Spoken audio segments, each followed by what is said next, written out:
ওই যে মানুষ আয়া পড়ছে, পেলাম না। মানুষের কোনো ইয়ে আছে নাকি?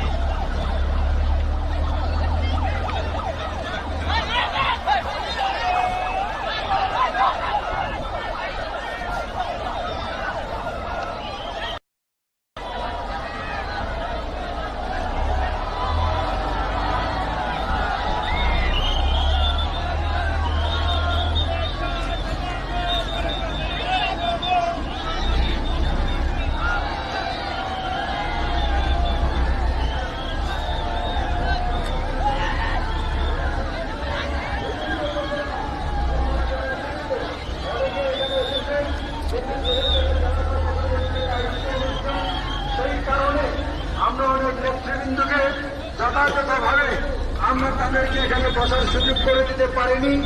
তাদের যেভাবে তাদেরকে আমাদের মঞ্চে বসাতে না পারলেও আমাদের গ্রিন করে বসানোর কথা ছিল, আমরা কিন্তু সেভাবে প্রশাসন মাননীয় প্রধানমন্ত্রীর নিরাপত্তা দেওয়ার কারণে আমাদেরকে পর্যাপ্ত পরিমাণ কাজ না দেওয়ার কারণে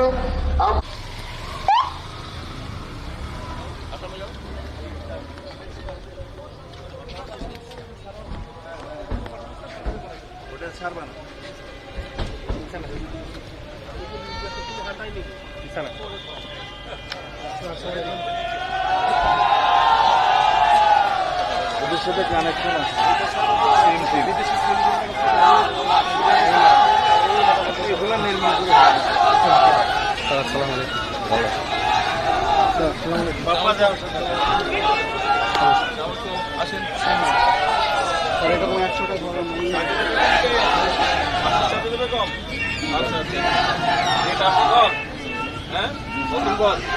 এই বন্যার সময় কি ঘর নষ্ট হয়েছিল? কয় ছেলে মেয়ে আপনার?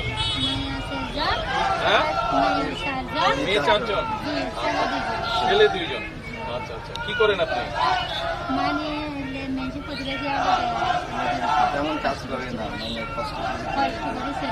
আচ্ছা আচ্ছা আচ্ছা, স্বামী মারা গেছে।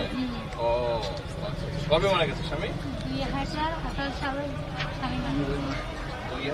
2018 সালে মারা গেছে। ও তো বাচ্চারা স্কুলে যায়? 6 জন স্কুলে যায়। তুমি কোন ক্লাসে পড়ো? এসএসসি পরীক্ষা দিই। এসএসসি পরীক্ষা দিয়েছো না দিবা? দিয়েছি, চলমান আছে। ও চলমান আছে। এইচএসসি? আচ্ছা আচ্ছা, তুমি এসএসসি পরীক্ষা দিয়েছি। দিয়েছো? এই 10 তারিখে রেজাল্ট দিবে? আচ্ছা আচ্ছা, তুমি ক্লাস 9-এ। তুমি কোন ক্লাসে পড়ো? হেফজখানায়। তুমি বাবা? হ্যাঁ, ক্লাস 2-তে। আর তুমি 1-এ? তা আপনি কাজ না করলে বাচ্চাদেরকে কিভাবে কি করেন? মানে আর ভাই কিছু দেখো না। আর আপনার ভাই সে কি করে? আমার স্বামীর খালতো ভাই মানে সেনাবাহিনী, মানে বেশি হবার লাগে না। আচ্ছা, লেখাপড়া মানে না বানাতে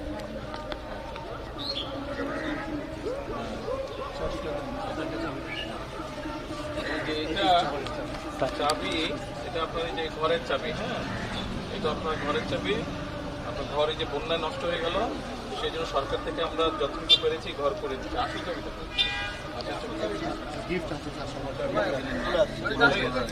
চাবি নেই, এটা তো চাবি না, এটা তো ঠিক আছে। একটু দেখি আপনার ঘরের ভিতর। আপনি খোলেন, আপনি খুলেন।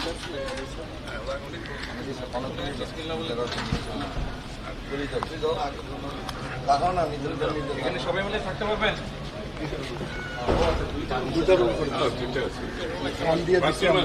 বাথরুম পাশে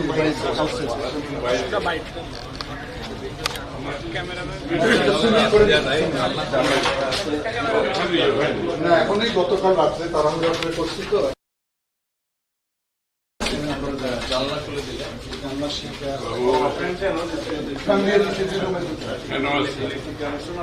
আছে ছোট একটু ইয়ে আসেন, আপনি আসেন। আসেন বোন, এদিকে আসেন বোন, তোমরা আসো। আচ্ছা, এটা তোমাদের জন্য উপহার। ছবি তুলে ফেলেন। এটা সবার জন্য। আসো আসো, তোমরা একজন একজন। হাঁস মুরগি আছে, হাঁস মুরগি পালতে পারেন? হ্যাঁ, এটা বেড়া দিয়ে দিছে, বাক্স বানায় দিছে, ওই যে বাক্স বানায় দিছে, এটা আদর্শ বাড়ি বানায়। এই যে আসেন, জানো তো ওরা ওই যে ট্রেনের চালক মরে যাবি সাইজ মানে খা হলে কিন্তু না বুঝি বুঝছে না ট্রেনের চালক মধ্যে পুরো আরামে মরে যাবে ওই যে আসুন কথা তারপর সে ট্রেনের চালে হ্যাঁ আর চাকরি মানে চাকরি। লেখাপড়া করো কেন আজ ইন্টারমিডিয়েট পাস করার পাপ্পা খবর লইও পাস করলে জরুরি পড়ালেখা শেষ করুন, তারপরে চাকরির ব্যবস্থা হবে। এখন তো কোথায় চাকরি করবো?